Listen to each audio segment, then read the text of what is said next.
ঠিক এই ফ্রেমটাই হয়তোবা বাংলাদেশের ফুটবলের সবচেয়ে দামি ফ্রেম হতে যাচ্ছে।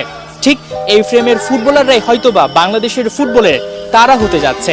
বহুল প্রতীক্ষিত একটা ফ্রেম। বিশ্বের বিভিন্ন দেশ থেকে ছুটে এসেছেন প্রায় 43 জন প্রবাসী ফুটবলার। 52 জন অংশগ্রহণ করার কথা থাকলেও এখন পর্যন্ত ঠিক এই সংখ্যাটাই বাফুফে জানিয়েছে। অনেকে এখনো পথে রয়েছেন। একটা সময় যখন বাংলাদেশের ফুটবল ম্যাচ হতো, জাতীয় স্টেডিয়ামের গ্যালারি থাকতো ফাঁকা। ঠিক হামজা চৌধুরী আসার পর থেকে সেই স্টেডিয়ামে পূর্ণতা পেয়েছে। একই সাথে শুধু যে হামজা চৌধুরী বারবার আসবে আর তখনই গ্যালারি পূর্ণতা পাবে, বিষয়টা তা নয়। ভবিষ্যতের তারকা তৈরি করতে, ভবিষ্যতের পাইপলাইন তৈরি করতে এই প্রবাসী ফুটবলাররা বেশ গুরুত্বপূর্ণ। আজকে তারা মাঠের একটা নতুন আবহ তৈরি করেছে। একটা সময় হয়তোবা ঠিক এই জাতীয় স্টেডিয়ামে সব সময় যখনই বাংলাদেশের ম্যাচ হবে সেই গ্যালারি কানায় কানায় পূর্ণতা পাবে। এখন দেখার পালা প্রবাসী ফুটবলাররা বাফুফের কতটুকু প্রত্যাশা পূরণ করতে পারেন।